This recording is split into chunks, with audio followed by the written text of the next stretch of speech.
Welcome to PreMath. In this video, we have got this rectangle ABCD along with this diagonal BD and this perpendicular EF, as you can see in this given diagram, such that this diagonal and this perpendicular intersect each other at this point P.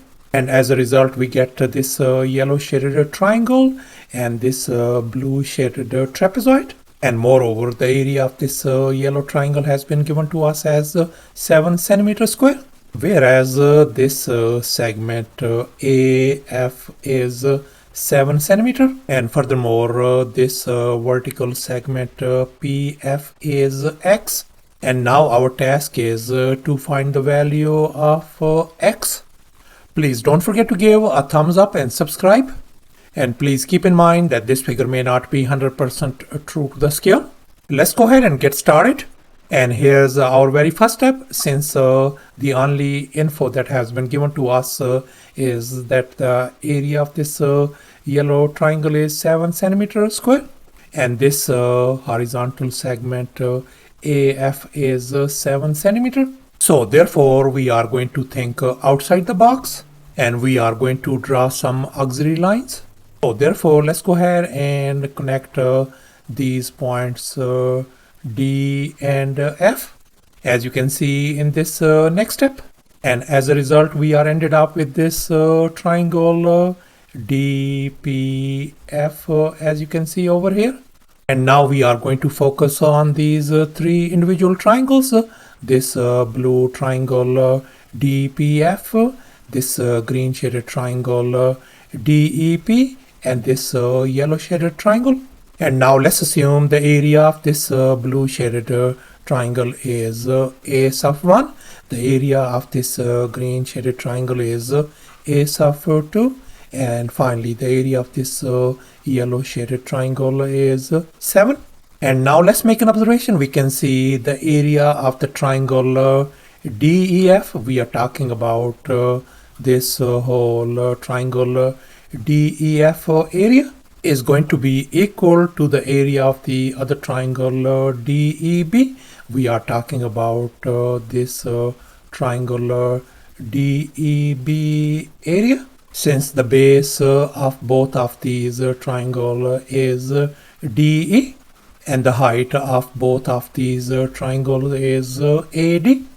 And now let's make an observation on the left hand side. This triangle DEF area is equal to the sum of these two individual areas A sub 1 and A sub 2. So therefore this left hand side triangle area is simply the sum of A1 plus A sub 2. And now let's focus on the area on the right hand side, this triangle DEB area. This triangle area is the sum of these two triangle areas, A sub 2 and 7.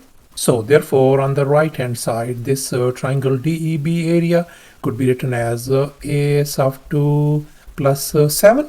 As you can see over here, this A sub 1 plus A sub 2 equals to A sub 2 plus 7.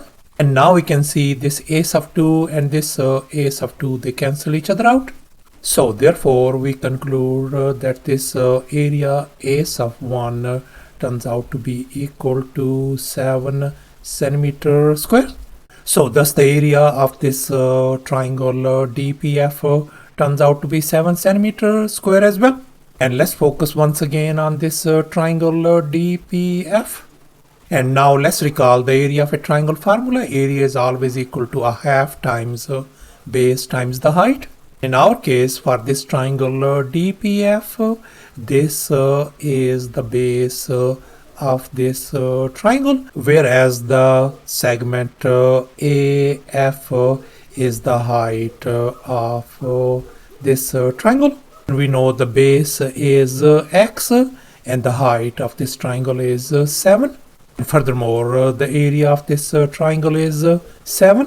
So therefore, let's go ahead and fill in the blanks in this triangle area formula. So this is going to be 7 equals to a half times the base of our triangle is X times the height is 7. So therefore let's simplify. That is going to give us 7 equals to 7x divided by 2.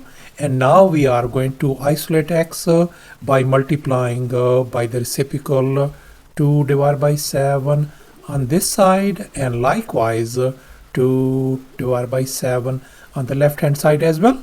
And here we can see this 2 and 2 is gone, 7 and 7 is gone. So therefore our x value is going to be equal to, and on the left hand side this 7 and 7 is gone as well. So therefore our x value turns out to be 2 centimeter. So thus, after all the calculations and manipulations, our x value turns out to be 2 centimeter. So therefore our this x value is going to be 2 centimeter. And that's our final answer. Thanks for watching, and please don't forget to subscribe to my channel for more exciting videos. Bye.